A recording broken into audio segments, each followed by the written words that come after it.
Your fitness score on TrainingPeaks is a lie. Chasing a high blue line isn't making you faster.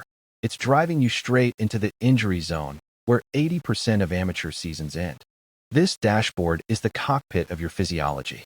The blue line is fitness, CTL, pink is fatigue, ATL, and yellow is form, TSB. But here is the trap.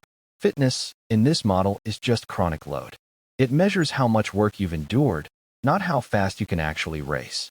You can have a massive fitness score, but zero performance capability if you are buried under fatigue.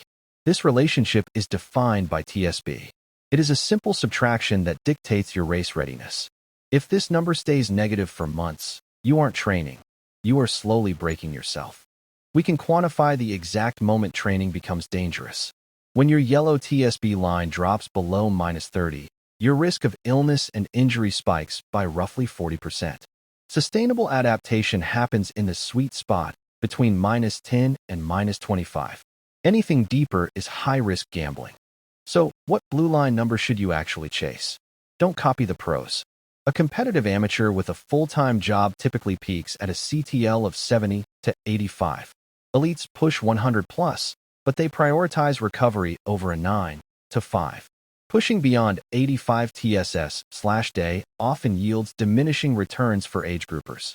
A healthy graph doesn't look like a straight line up. It looks like a sawtooth.